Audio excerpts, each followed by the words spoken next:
uko biri kose. uko biri kose. Shima. Shima. Shima kuba ufise amaso y'ugushobora kubona. Shima kuba ufise ibyo kurya buri munsi. Shima kuba ufise aho uryama. Caba igitanda, amashuka, ubureta, ikirago, canke hasi. Shima kuba ufise aho ukika umusaya. Kuko hariho abatahafise.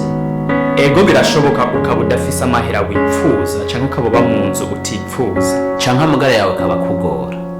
Birashoboka ufise ingorane z'umubiri muri aka kanya canke ufise ingorane n'umuryango wawe. Mu mashure, mu babanyi, mu bagenzi, canke mu kibana hutuye. canke mu gihugu bamwe. Ariko shima kuko izo ngorane ufise uno munsi zirashobora kongerekana zikarushiriza zikarenga urugero ariko ziri aho ziri.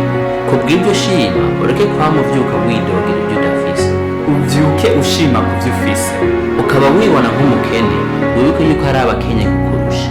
Nimba ufise ingorane mu vyigwa wibuke ko hariho abatazi gusoma no kwandika. Nimba ufitanye ingorane n'umuryango wawe wibuke ko hariho ababuriye imiryango yabo mu ntambara ubu badafise gishiki na gisaza canke mama wabo na papa babo. Birashika kuba udafise amagara meza ariko wibuke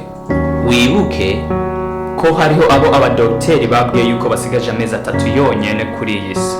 Hariho abadafise amaguru, hariho abadafise amaboko, hariho abarara ku mabarabara, hariho abadashobora kuvuga, hariho abadashobora kumva, hariho abashonje, hariho abariko baracinyizwa, hariho abariko barafatwa ku ngufu, hariho abariko baricwa bazira ubusa, hariho abadasinzira kubw'amasoro n'amabombe. Ushobora kuba uri mugufi nka Siriyake canke uri mubi nka Jacques, ariko uko uri kose, uko biri kose, shima.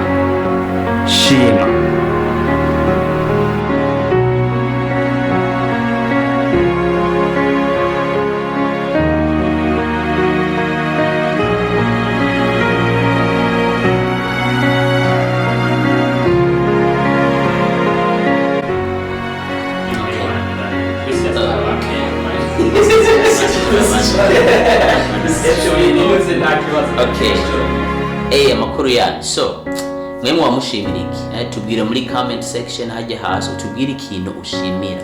Kandi kimba wakunze na video ntiwibagire ku subscribing no ku click no gufyonda like. Hanyuma kandi ntiwibagire kuyihanahana n'abagenzi.